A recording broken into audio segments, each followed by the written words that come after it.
What is up, guys? You got NotTheWorst here, bringing another Black Desert online video, and today we're taking a look at a place we've never covered before. Just kidding, we've covered it like, I don't know, 3 or 4 times, but they keep changing it. So if they keep updating it, we're going to keep grinding there. So we're going to do a little silver breakdown on Darkseeker's Retreat once again, as it has been put into its best form yet. At least if you have the gear for it. So if you're not familiar with this place, yeah, that's totally possible because, like I said, it just keeps getting changed, but it is in Olakita, and the grind zone there is on your map. It's going to be marked 330 AP, but as I'm sure everyone has come to know, those numbers are completely arbitrary and don't mean a single thing at all and should probably just be removed, and we should talk total AP only. So that being said, let's talk about the total AP for this zone. It is a 950 requirement to be able to actually like participate here. Otherwise, you're gonna have like the severe AP penalty because their DRs at 950, right? So that's the minimum. However, I don't think I recommend running around 950 here at all. Probably like, I don't know, minimum 1050 would be more like it to make it worth your while and also not just get dead. The monsters here hit incredibly hard. A lot of this is going to be class dependency. Obviously, we know like some classes are just like drastically squishier than others. So I can't tell you for sure like, oh, be at this DP and you'll be fine. Like it kind of depends on your class for it. And also like your experience. You could totally get away on a Dark Knight at 401 DP if you've done this place and you're paying attention to what's going on. Or you could just get dead over and over instantly because you're not paying attention and just face tanking everything. I wouldn't recommend it, but that's that. So, I mean, that's high as you can get. Minimum 401 for some classes, I guess, especially the tankier ones, things like Striker or something like that, is going to be where you want to be on the defensive side. With some DR and stuff, much higher is going to be much better, just because you will have swarms of mobs through the events and stuff, which we'll see in the mechanics section of the video. So just kind of keep that on your mind when you're going ahead to try this out. Next, let's talk about why do you want to grind here, and that is because it's an absurd amount of money. First, let's take a look at the drops before we talk about total money for that. If you want to skip ahead to the spreadsheet and just look at that stuff, obviously there's timestamps, feel free to do so. So we have the artifact and the flames to drop here, which they essentially always have in all forms of this place, and that hasn't changed yet, which means you can also get the embers and the fragments in order to create those items as well. We also have added the essence of devouring and origin of dark hunger to this drop table. They drop pretty frequently at higher APs. It's got a really nice drop rate, arguably better than Tonguegrad Ruins. Actually, it's not even arguable. It is better than Tonguegrad Ruins as far as the drop rate on those, so that's kind of nice. This one's you're going to have a lot of variance, I would imagine, from server to server as far as the value there. Up until literally like last Friday, these sold pretty easily on NA and actually pretty quickly. They're now starting to pull up at min list, and I believe EU has been that way for a while. So getting 4 and then combining them into the Origin of Dark Hunger tends to get those sold faster than selling them off as the essences right away. They will sell, but you know, some servers, they may even be higher priced than 1 bill for 4 of them. I'm not too sure on that. So if they are, great, you're going to make a lot easier money than you would on servers where it's not. So those are in there. Of course, we have limbo seals, as with most high-end places. Those are added. We've got your standard things like dust and you know, trace origin, blackstone, sealed BMCs. Interestingly enough, with these, you'll see in the spreadsheet the BMCs, which typically are like, yeah, we track how many drop, but as far as actual money, they're kind of whatever. They are currently, because of the state of enhancing with everybody trying to get their Kharazad's and stuff and converting stuff and all this, and a lot of these recipes are using the shards from those. I put them in at 4 mil. They're actually selling like 4.7 mil as of the time of recording, but when I first put them, they were 4. So these drop a lot, and it actually ends up adding up to a lot of money, which is pretty sweet. Then, of course, we have our trash loot, which you're going to see how we do with that. And this place is, as you see in the hashtag noted there, Agris Fever friendly for sure. So you're going to like absolutely wreck it in trash loot. But the individual ones are worth 45,570, so quite a bit. And then something a little unique here is we have the telescope pieces, or 2 of them rather. So this can drop, most people call it the cheese wheel, which is the one that looks like a cheese wheel. So that one can drop at any spot, the City of the Dead, Tonguegrad Ruins, and now this spot too, so it drops everywhere. You can also swap 3 Vodkin pieces for the compass out for this item as well, the old cheese wheel. And then the other part that it drops is actually the City of the Dead piece, making City of the Dead likely quite dead, because I don't know why you would ever grind there for this component when you can just grind at Darkseeker's Retreat. I actually do know why. If you don't have the gear for it and you really want the telescope, that's probably why. So it does not drop the Tonguegrad Ruins component.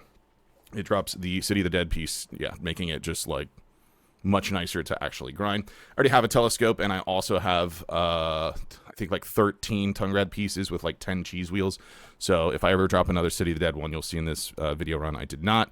Then I'll have more telescopes, I guess, and we'll just stack those up. So those are the drops for it. So we covered gear requirements as well. Let's talk about my gear, what I ran for this, just so you have some comparison with, to relate with the numbers in it. So there's a little bit of variance here, I think, because I enhanced a few things like during this. Actually, not really a few things. My neck went deck like after 8 hours or something. So it's like whatever, a 2 AP game. It's kind of whatever at this point. So sheet stats here, you see it's 352 running in Awakening. Obviously my main hand is a bit behind my Awakening one, so although I do like to swap from Succession and Awakening pretty regularly, I don't currently do that due to the lack of succeeding main hand clicks, so there's that. But I'm running 352, 437. Total AP numbers, this is an 1150 AP cap zone. I was running, before the deck, I was at like 1122 almost exactly, so that when I had Z buff up, I would hit that 1150, and that was while using all-out attack as well. This is a demi-human damage spot, so if you can hit, obviously some classes have an easier time than others due to buffs and effects and whatnot. If you can hit the 1150 AP consistently, you can definitely just run the demi-human damage. You could do it anyways if you want to, but things like AoE are going to be nicer, but maybe you don't want to deal with the defensive loss because the gear's a little dicey there. You can run it for sure.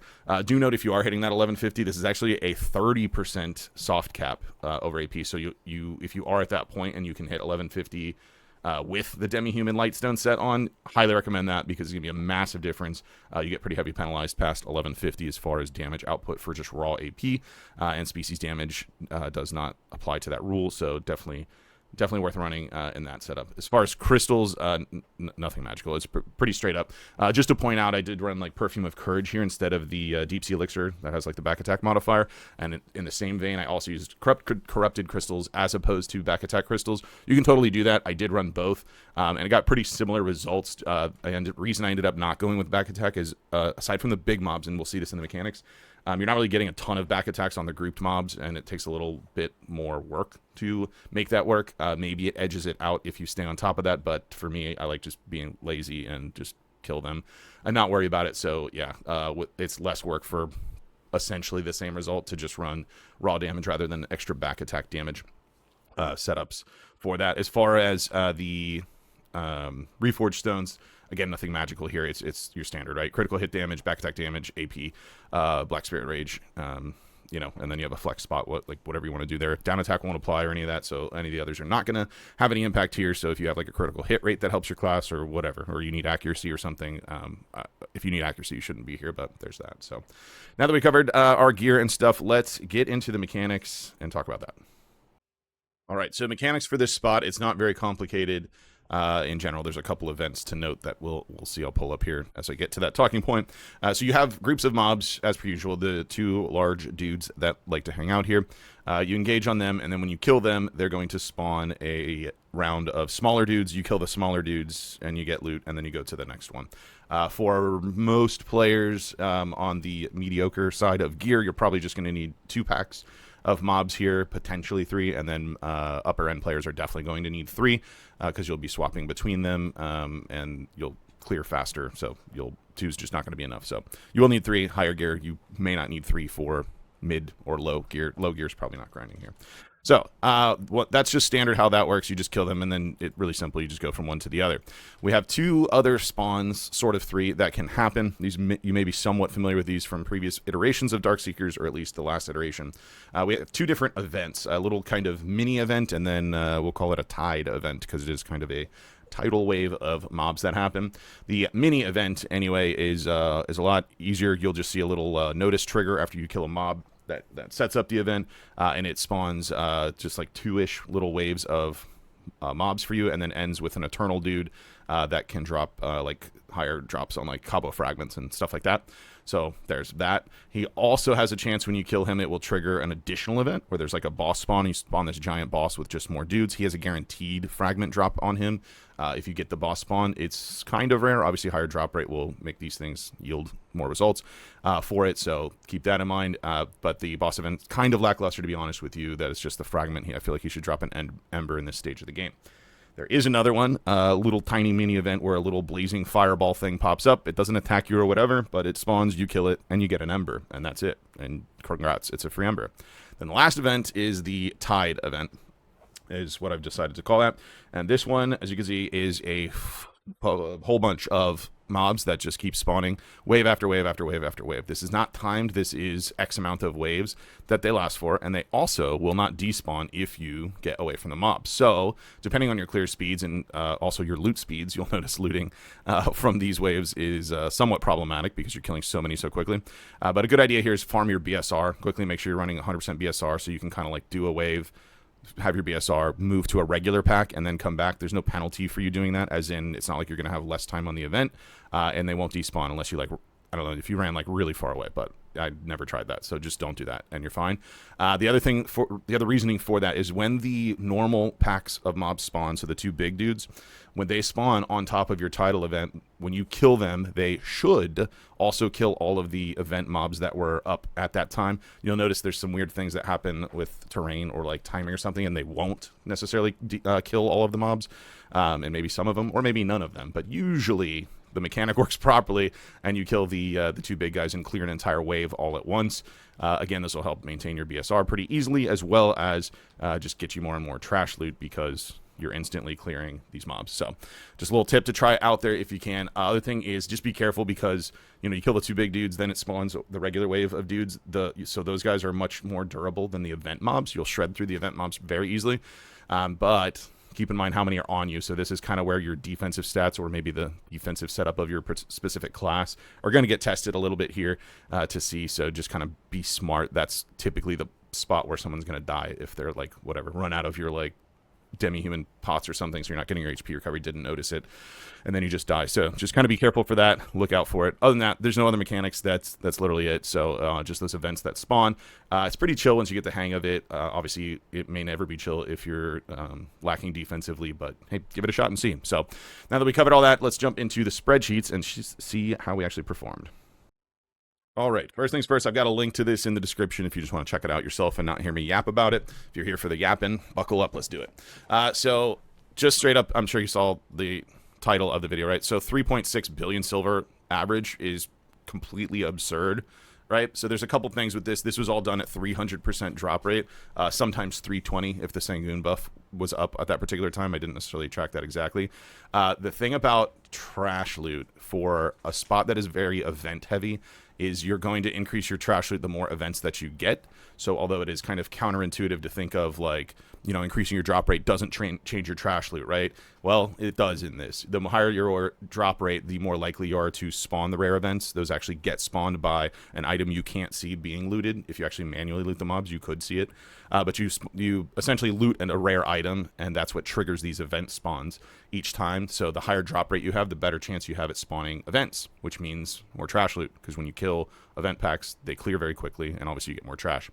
So a couple of standout numbers here, and you can see the ones that are highlighted. So I highlighted first my lowest hour of trash and then my highest. And to note, that lowest one, I don't think it happened again, maybe one other hour, but I don't think so. This one, of note, number one was the first hour I was doing it, so I was figuring out things like jumping from, you know, like using the events to keep my Black Spirit Rage up, and then figuring out the like, oh, kill the big dudes and it kills all the other dudes, that kind of thing. So number one, I was kind of getting familiarized with it, and two, I had 0 events spawn at that time, so none of that even got used along with it. So a 0 event hour, absolutely none of the events, none of the small ones or the big ones, whatever, was about 37,000 trash for me. And then my best one was actually the hour right after that, which was 41,000 trash loot there. So average right around 40k or so. Obviously this swings pretty heavily just based on the amount of events that I'm getting. You can like get a ton of events and just kind of get carried trash loot wise, or get none, and you know, things like this happen. Also in these numbers, if you notice, you see the house like 932084, and then I have just zeros on the end. This is just because how I was counting it in my storage. When you look at it from a glance, once you hit over, what is it, something thousand in the storage, it just puts a point, and then you don't actually get the two numbers past that. I think you can look at storage history, someone told me, and get them that way, but at that point I didn't need to be that exact, knowing I did like 39.8 is fine. I don't care if it was 39.862 or something, right? So you will notice there's just zeros on the ends of those because I'm just looking at it through my storage and doing the math, right? My best hour ever was on hour 3. This was 5.4 billion silver in a single hour. And the reasons for this are several things. Obviously, 40,000 trash loot's great for this. We also dropped a limbo seal. We had some discussion on stream about how to value this because there's a time cost of 5 minutes or whatever to cash these out. I ended up just going with they are worth 2 Debo rings. So based on your server there, a billion silver pre-tax. Right, it's arguably worth a little bit more than that because you're still going to get the limbo stars, which sell out. So it could be like, I don't know, 2.25 Debo rings, plus you're getting the other stuff from it. There's some gold bars and stuff and purified light stones. But just to keep it simple, we undervalued maybe a little bit and just called it a bill since they were they're actually selling higher than I think they were like 540 mil on NA servers, at least at the time that happened. So obviously that's a huge impact to just an extra 1 bill drop. The other thing is I had 7 essences, which was the most at the time, and those are just put in at min price there. So obviously that helped, plus trash loot, plus as I mentioned in the earlier section, sealed BMCs are selling for like 4.7 right this second, and when I put this together they were selling at 4 mil, which is just way higher, and there's a lot of these that are actually dropping, right? I only had 1 0 Ember hour to note that was here. That just happens, whatever. They mostly float around that like 3 range. Ultra carried on this one is 5, but kind of makes sense, right? Because we had more trash loot, so we were getting more mobs cleared, so more chances for stuff to actually drop, right? Fragments floated right around 3 per hour or so. Traces, whatever, 90 something. Dust also in the 90s there. Stones averaged 158. Some of these were really swingy sometimes, like 123, and then like I think 180 at one point we hit. Kind of a widespread thing there, but you know, RNG's RNG. I did have 2 limbo seals drop in that time. The best hour that I had, and also the best trash hour right before that. That was pretty cool. We did that one on stream as back-to-back limbo seals. Never upset about that. And then the flame does exist here and can drop. I did not do that though. Origins, I have since dropped this. I only tracked the 10 hours, and then I literally, it was either the 11th or 12th hour after that when I was like, cool, spreadsheet's done, but was still grinding. I dropped 2 full origin pieces within 2 packs of each other. I killed a pack, got one, killed another pack, and got another. So that was cool, but yeah, I wasn't charting that hour, so I didn't have the other stats, or I would have like kind of included that in. And I never dropped the artifact either in that amount of time. Again, I just assigned, you know, what the current price value on it was. So things to keep in mind with this was, again, all 300% drop rate, and that makes a difference with your event spawns here. And this is all with level 2 loot scroll, including Agris. So it was not super fun when I run out of Agris for the day and then couldn't keep working on the spreadsheet for it to get the hours logged because I just didn't have more Agris. So I literally had to wait another day to get another 2 days to get another hour in because it actually eats more Agris than just the 20k, at least at these trash loot speeds. So I need 2 days worth to be able to log an entire hour. It chews a little bit more than the 20k that you get per day on reset. Other thing that's pretty notable is that the worst hour we had is 2.7 billion silver. So it's like, that's the worst hour. It's pretty absurd. This place is completely out of whack with with the money that you can make compared to most other endgame spots. Maybe Dekia, Olin's level 2 is probably somewhere wonky up higher than everything else. But yeah, averaging 3.6 billion silver an hour is absurd. Obviously, you can't maintain that because you will run out of Agris. You can't just like endlessly do it. I haven't tracked hours. I've done plenty without Agris, but I haven't tracked what they're at. So maybe we'll do another video and kind of look at that comparison with it. I would imagine it's probably in the like high 20s or something like that, mid to high 20s. But that's just kind of some napkin math. I haven't actually tracked it yet, so still worth doing, especially considering you have these like heavy hitter drops that can just happen at any time and just completely carry you, whether it's, you know, as low as an origin, which is worth a bill. Limbo seals at a bill, or like obviously a flame or artifact is insane to just drop. And why not ride it out while BMCs are just going wild on the market and take advantage of that? So there you have it for this silver breakdown. Let me know what you guys think, what you're getting in the comments for your trash loot. I know I've seen some videos of the new Deadeye class. Going out here, and that class looks absolutely busted at this place. It makes these trash loot numbers look hilarious, and they pull like 45 and 46k with no event spawns. So if you're one of those Deadeye dudes, let me know what kind of trash you're pulling. I'd be interested to kind of see what the consensus at different AP values are. Total AP. We don't care about sheet AP numbers. Always remember that. So it's going to be it. That is going to be it for this video. Be sure to drop a like if you did enjoy it. Be sure to subscribe if you haven't already so you get notifications when new videos go live. And if you'd like to catch me playing live, there's a link to my Twitch page in the description down below. Jump on over there, drop a follow so you get notifications over there as well. With that said, that's going to be it for this one. I want to thank everybody for watching, and I will see you next time.